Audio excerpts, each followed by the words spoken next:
I'm Dave Greenwood, and this is Overcoming Distractions. If you are an adult with ADHD, a busy professional, an entrepreneur, a high achiever, or just need some strategies to navigate your adult ADHD, you're in the right place. Who am I? I'm an entrepreneur with ADHD and the author of 2 books, Overcoming Distractions and Overcoming Burnout. I coach and mentor people just like you, and together we navigate the ups and downs of adult ADHD. From getting out of our own way to helping people just like you thrive in the workplace. That's what I do. Want more info on working with me? Hit overcomingdistractions.com. Ready? Let's get to today's podcast. All right, folks, we're back. You know who you are. It's Overcoming Distractions. I say that every time. If you're new, thank you for hitting that download button. This is the place. If you are the busy professional with ADHD, you're an entrepreneur, you're a business owner, you're an executive, and anywhere in between. And we are here to problem solve the mechanics of ADHD and some other topics that recur as that busy adult with ADHD.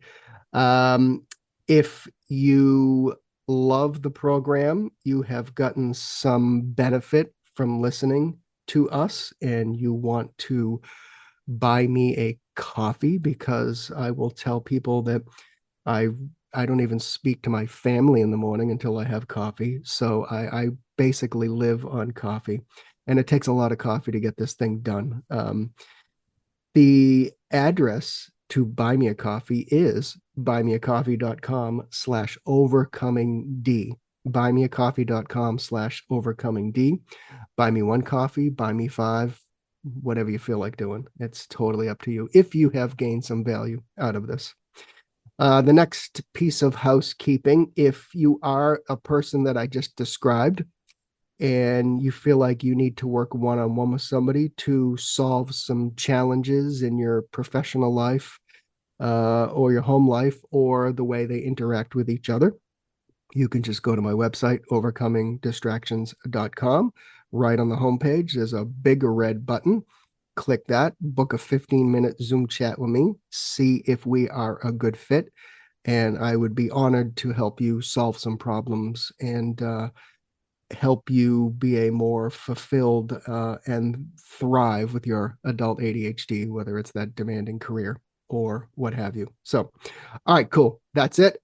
That's the pitch. That's the housekeeping. Let's get into the nitty-gritty of today's episode.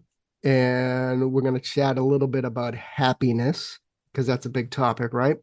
And if I think if you're an adult with ADHD, and I think if you ask any adult with ADHD, probably their ultimate goal for themselves would be to just be happy and to thrive in life. But I think a lot of us need to navigate the ups and downs of ADHD, demanding careers, habits we wish we could adjust, understanding our own ADHD. And I think for a lot of us, from time to time, maybe experiencing burnout at some level. Many people who do contact me to work one-on-one have gotten to that point where they're burned out.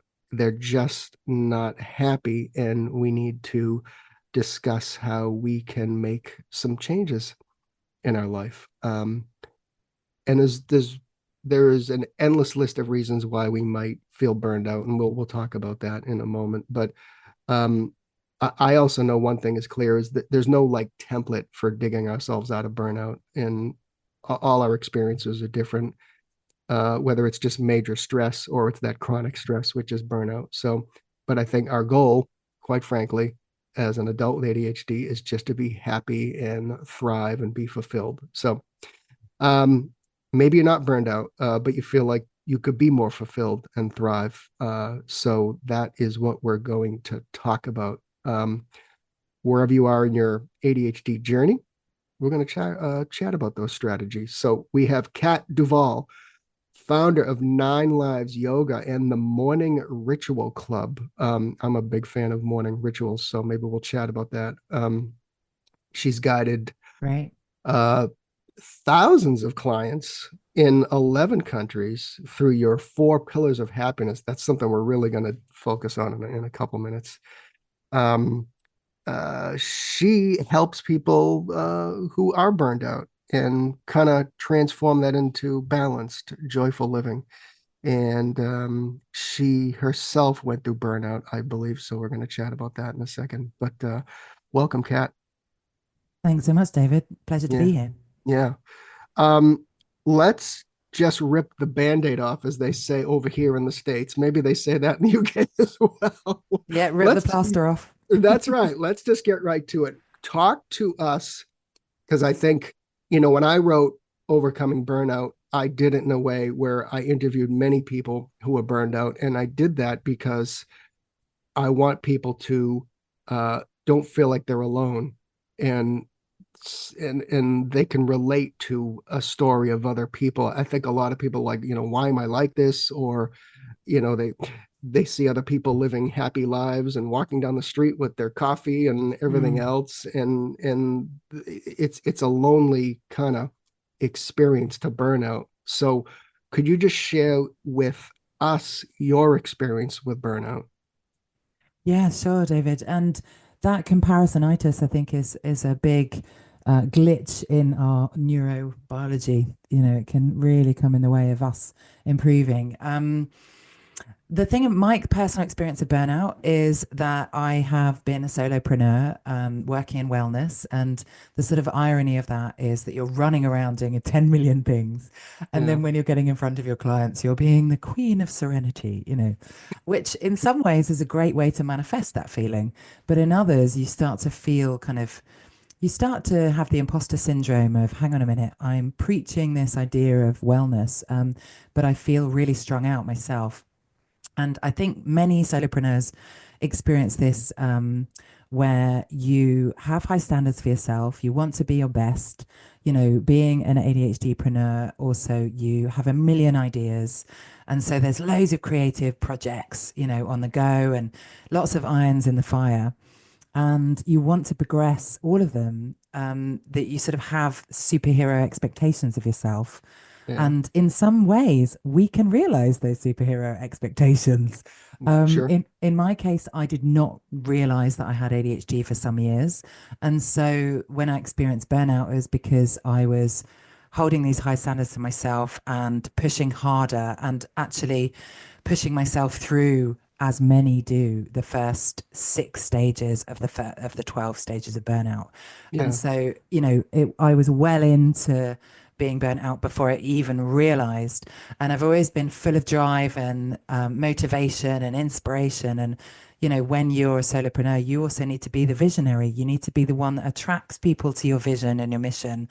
And when you're starting to lose energy, this feeling of imposter syndrome, but I'm the coach, but I'm the professional, increases, and the sort of disparity between how I must show up and how I really feel on the inside grows, unless you have the right support network, which is hence the sort of four pillars of happiness method, is kind of an inspiration through that personal journey and through the observations that I've made working with sort of 26,000 clients upwards, now 13 countries. wow. Um, but it's, what's magical, I think, about human experience is that we bond through vulnerability, through connection, through, shame cannot survive being spoken, in the words of Brene Brown. And Yeah, I love that because, when we reach out with vulnerability and talk about that within safe circles, of course, pre-vetted, people that you feel emotionally safe around.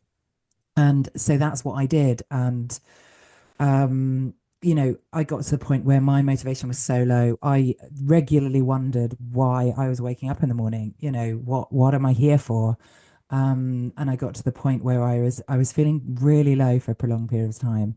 My function level is, I always got dressed, I always made my bed, I always tried to make myself healthy food.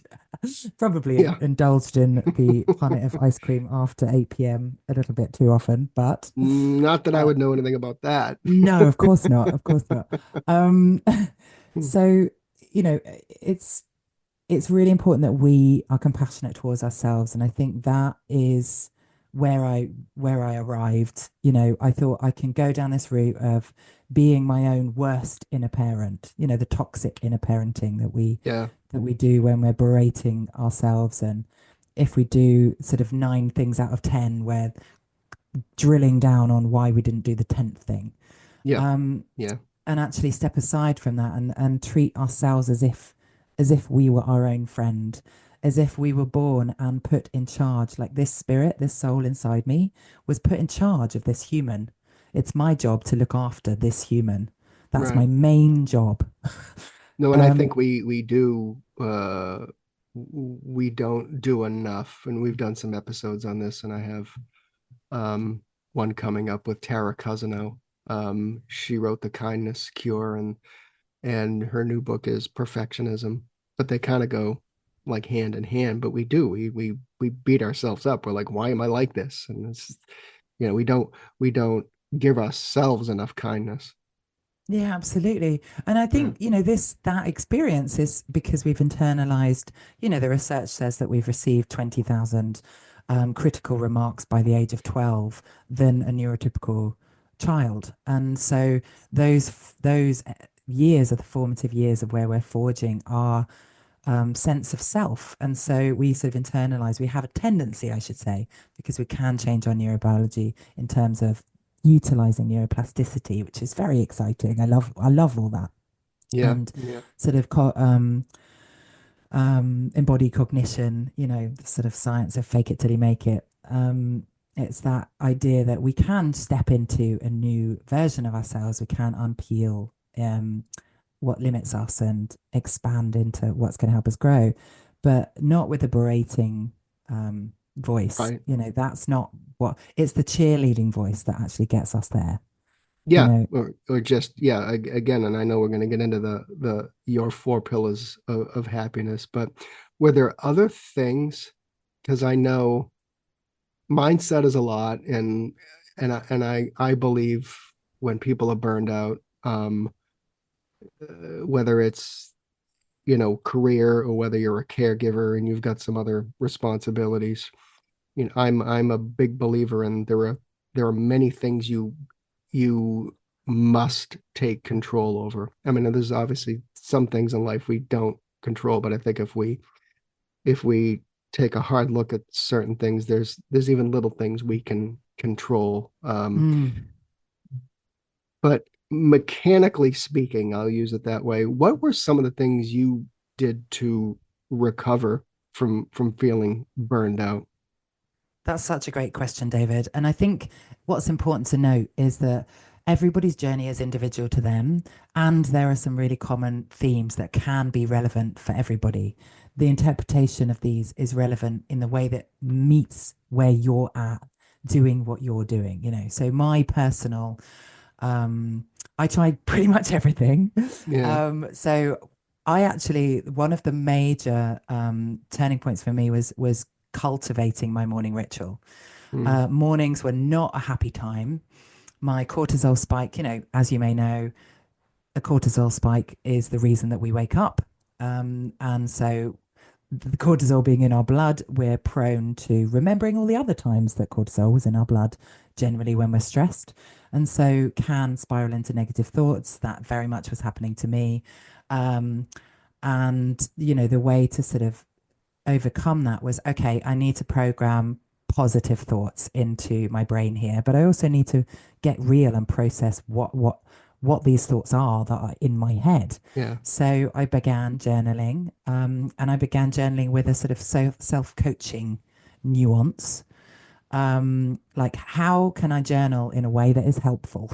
So not just pouring the spiraling thoughts out, but sort of how could I reframe this thought? Or is there another perception that could be relevant here? Or is this thought, you know, how can I make this a helpful direction? And the gentle sort of turning of the tendencies of the thought patterns was really revolutionary. Plus, seeing those thoughts on the page, you'd go, I would never speak to anybody else like this. There is no way that anyone deserves to be spoken to like this. And therefore, okay, what are the affirmative statements? I'm a big advocate for affirmations, but they do need to be feeling authentic. And I think people struggle with this a lot because they feel like they're lying if they're saying something loving and warm and, bigging up themselves. Yeah. Big up yourself, as they say in London.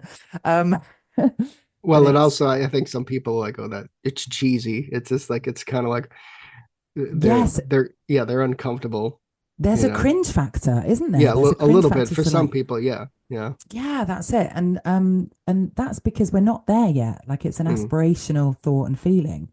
And yeah. so if we treat it like a goal, and also like if I can lean into this way of thinking, then how can my life look? Whereas if I lean into that way of thinking, I know where the path goes. Yeah. So it's that decision, that junction, when we meet that point of having the spiraling thought, what is an alternative thought that could be beneficial? And I really believe in journaling it, speaking it, listening to meditations. Yeah. What another thing that really helped me, that is an integral part of my morning ritual, is visualization, positive visualization. Mm, So creative visualization was one of the first books around personal development that I read. And it's got lots of practical exercises. I'd recommend it. And what's wonderful is that it's utilizing the fun power, which we're great at with ADHD, the playful power of visualizing a possible future. So painting a picture of how life can be. And so that power of visualization now has subsequently gained a whole bunch of evidence-based science behind it, oh, and is sure. Yeah. used in with by athletes and artists and business leaders and sort of all sorts of Well, I progressive think you see thinkers. a lot of athletes, athletes, martial artists, like in competition, and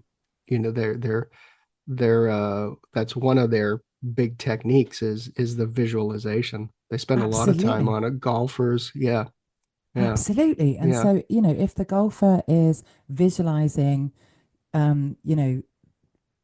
making that hole in one and how they're going to get there, then we can visualize standing in front of people giving a talk or whatever it is that you have to do that you're feeling anxious about. And it's dress rehearsing that and being playful. And there's science. What I love as well is there's science now to show that when we're in a playful state of mind, we only need 3 repetitions to forge a new neural pathway in the brain. Whereas when we're learning in a kind of, yes, but I'm going to be serious and learning, yes, kind mm, of as if we're at university way, then it takes 10 repetitions to create that neural pathway. So I find that so exciting because ADHD brains are great at innovation, creative thinking, being the charisma and the energy in the room. And so to be able to tap into that as a sort of hack to stepping into a positive feeling, great, no, and but you're we're right. We often, got to tap into that because we're also very good at beating ourselves up. right, Yeah, right. and we have to choose which, I won't say superpower, but we'll choose what we're good at to be able to move our life forward and get out of that experience of burnout or stress or stuckness, so to speak. So You're so right, David. That's absolutely it. And I think you've hit on a really important point there because we're good at whatever we practice a lot. And so if we practice how to beat ourselves up a lot, we're going to get really good at that. And it's going to feel really challenging to change the thought pattern. So initially, it's going to feel unnatural and glitchy and weird and false and all those things, like it does when we practice any new skill. You're not going yeah. to play the piano in front of an audience when you've had sort of 5 weeks of lessons. Oh, Well, you never know. well, yeah, maybe, but it's So I think the you tap into something, is that, and I know you practice this and work with others, is your four. pillars of happiness, because I know from speaking with countless people who are burned out, happiness is the furthest thing from their mind. Um, and I know there's a lot of goals when people are burned out, that they, I don't want to live like this anymore, or I can't do this type of career or this type of work, or they're in I believe, which I don't think is talked about enough, they feel like they're in an endless situation. Like, this is it. Mm, This is my life. This is the story that I have to live in, so to speak. So talk about talk about happiness, and I'd love to kind of go through those pillars of happiness so people understand, like, what happiness realistically can look like, but mm, also, as you say, the pillars, the components of how to get there. So mm. Yeah, and so thank you, David, for the question. And the four pillars of happiness really are the elements of our lives that we can use to pivot and shift how we're showing up, and therefore how life is showing up.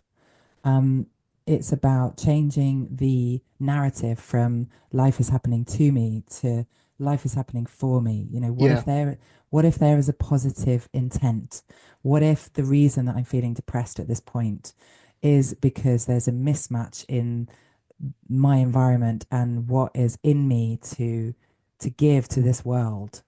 And something needs to change. Like, it's a message of something needs to shift, and being gentle, I think, is the first thing. So the first pillar is peace. And I say that with an absolute sort of adamant approach that we do not spiritually bypass.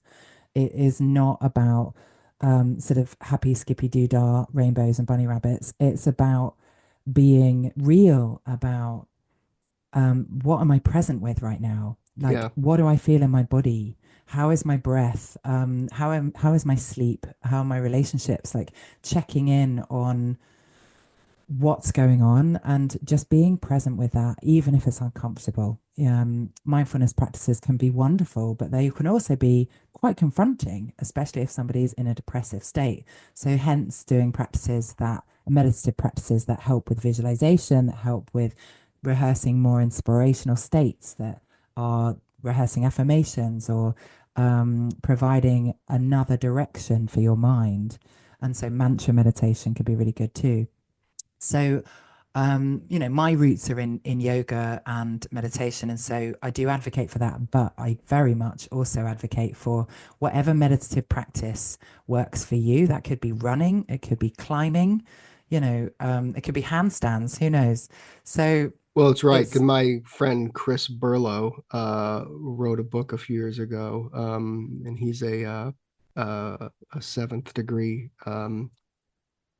black belt in Taekwondo, runs a number of Taekwondo studios, but very big into meditation. But he wrote a book called Mindful Meditation for Busy Lives.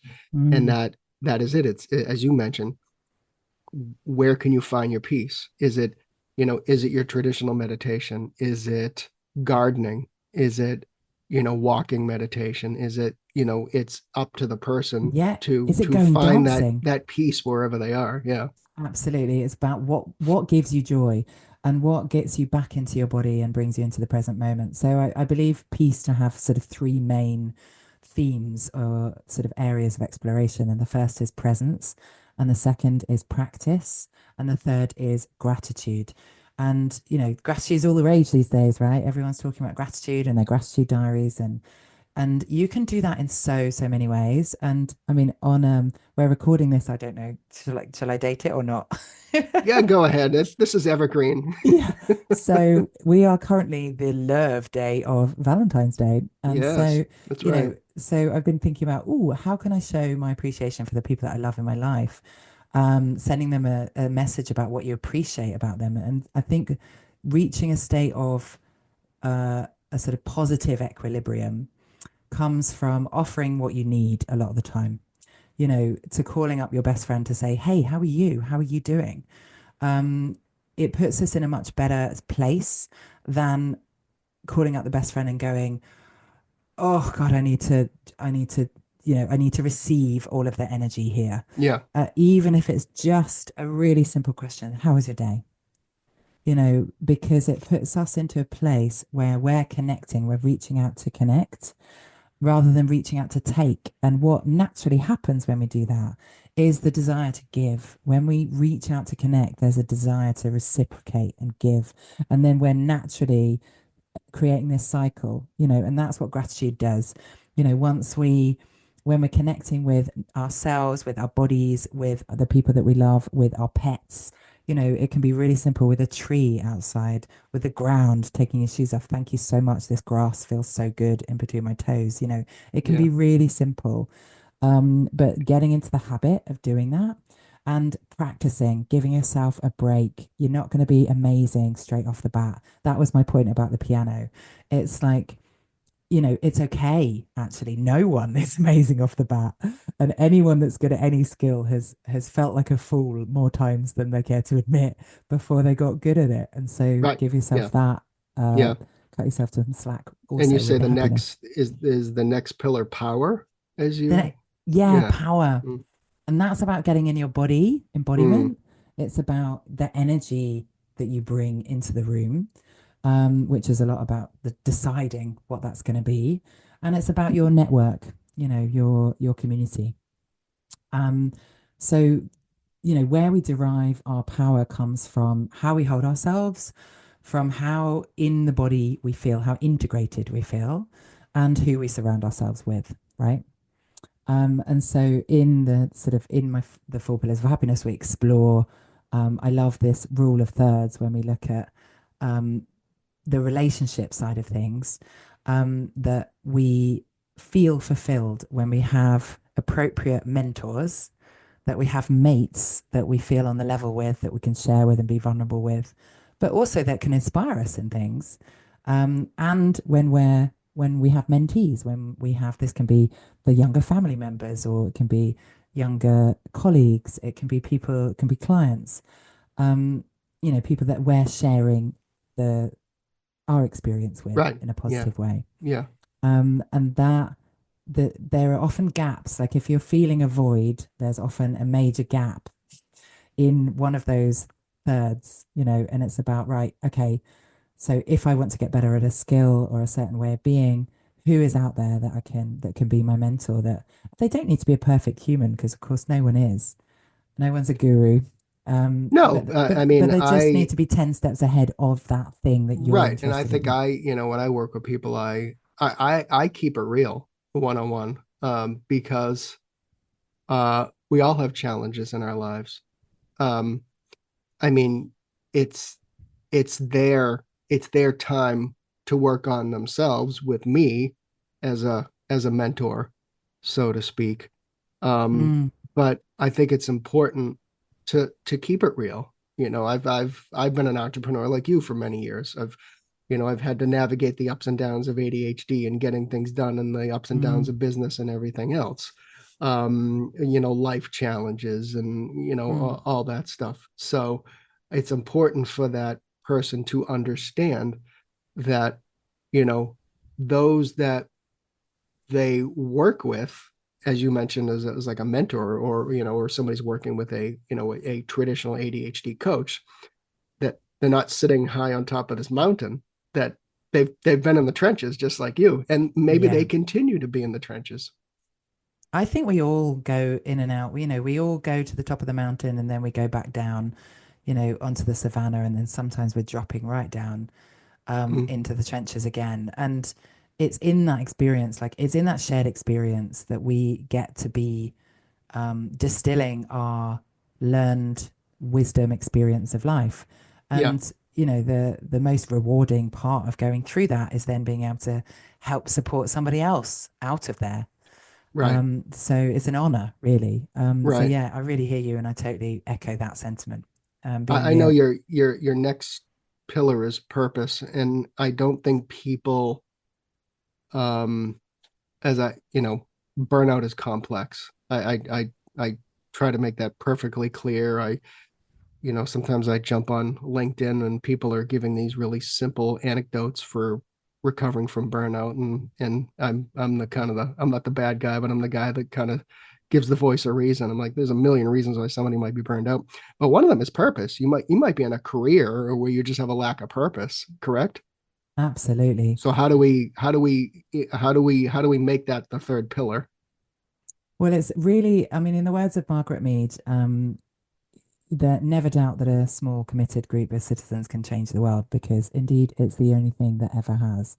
And so if there's some passion in your heart, if there is a gut feeling in your belly, if there's a desire that just keeps on tugging at your shirt, Mm-hmm. then take the step, take that bold step to be seen, to risk failure.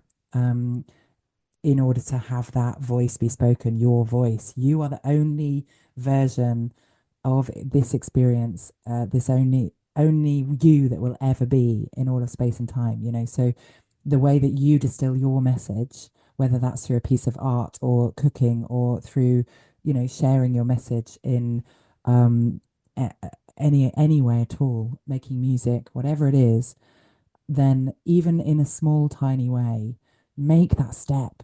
Let your heart be seen. We're all here for that. That's ultimately why we're on this planet, Right. And is it and because it can be, everyone's got their own strengths, yeah, and we spend a lot of time in our jobs or careers. And I know Ned Hallowell said to me years ago that there are two must-haves as an adult with ADHD, marry the right person and find the right job or career. And he's right. Those are like some of the foundations of thriving with ADHD, because you spend a lot of time, you put a lot of energy into your job or career. But many people spend 40 plus hours or more if they're burned out, working in a career that they don't like anymore. And Mm. it's important that, if you don't have that and you spend a good portion of your week with no purpose, then there's a decision that needs to be made. Yeah, absolutely. I would advocate for people setting up their own business or at least their own side hustle at that Yeah, if point. if So if they can handle the ups and downs and there is hustling. Let's just, and I know we have a whole conversation about burnout and hustling, but you gotta be ready for it. Yeah. I think you've hit on something really important, which is that sort of depression that can come about when you're just churning the mill, when life feels samey and you're sort of separated from that inner passion, that part that Yeah. that did feel alive at some point, and you think, is that even me anymore? Am I even capable of that? And Right. sort of making the small steps in that direction. I mean, I work with clients through their vision, their mission, and how to show up with more courage. Like, what does courage mean to them? And I mean, I love Brene Brown's work, and she talks a lot about sort of the roots of courage, and actually vulnerability and risk are intrinsic to courage. So it is essential that we allow some vulnerability to be seen in order to be courageous, Right. which I think is wonderful because courage is a heralded quality, right? It's a sort of Yeah. a wonderful quality that we aspire to. And vulnerability in some circles can be considered a weakness. I mean, I think it's the opposite. I feel like it takes great strength to be vulnerable, especially emotionally vulnerable. And it facilitates almost instantaneous deep bonds between people. And ADHD people, we have this like empathy superpower that Yeah. and so we actually build rich, deep relationships, and that's so magical. And we can really harness that. And if we then have the courage of the cheerleading that we can give to one another, um, to put something out there, our work out there. If you don't want to be quitting your boring job right now, that's okay. You can just do a side hustle for a bit and grow that. But having the channel for that purpose, for that sense of, and it may be that something really awful happened that you want to turn around. People have set up incredible charities off the back of a horrendous event happening to them, and then they've prevented that from happening to others or Yeah. supported them through Or the it could just process. be, like you said, going down the street and volunteering a few hours for the food pantry, or Yes. if you are burned out, then it's like, you know what, I don't want to do this career anymore, and I need to find something that's gonna give me purpose, and I'm gonna enjoy working, and it's gonna align with my values. So Mm. yeah. What um I know we Yeah, talk values about is so key. play as well, right? So that's your fourth pillar, and I think a lot of people who feel burned out are they they stay in their homes, or they don't even want to go out and have dinner with friends because they're just so mentally drained. But to be able to get out of the house and do some play um is critical, correct? Absolutely right. I mean, there's science that shows that we learn faster when we're in a playful disposition is really exciting. If you're so when I work with clients and we go through the four pillars of happiness program, play is the last pillar because by that time we've built the sort of personal development ammo Yeah. that's needed to then have you've stepped into your power, you've put those practices in place. It's about your habits and your rituals. And, I would say punctuating the small successes, however small, and it may be so the elements of play are celebration, creativity, and a sense of freedom and Yeah. adventure. You could say receptivity, like the ability to receive the good things in life. Because a lot of the time, if we're down, I'll address that one first, we push away positive things because we feel that we don't deserve it. And that is one of the most destructive sabotages that we can have because those people that love us will be trying to reach out, and strangers in the street will be just, having a positive view and able wanting to share that. And if we're able to look up and receive it in that moment, it has transformational qualities. Just receiving a smile from a stranger in the street can brighten your day, Well, and that's what even I more if you could always be that person. I know I know when somebody's like not doing well, or they're even burned out. Like I've had occasions where, going into a doctor's office or something, and you can tell the medical staff is they're exhausted, and I believe that it actually helps us if we're feeling the same way to just lighten the conversation a little bit and acknowledge, certain things, because they are stuck like us when we're burned out. And if we can just find the energy to just lighten the conversation or what have you, just acknowledge that, I think that helps. Yeah, It helps absolutely. them, it helps Mm. you as well, kind of get out of It, your burnout shell, so to speak. Yeah.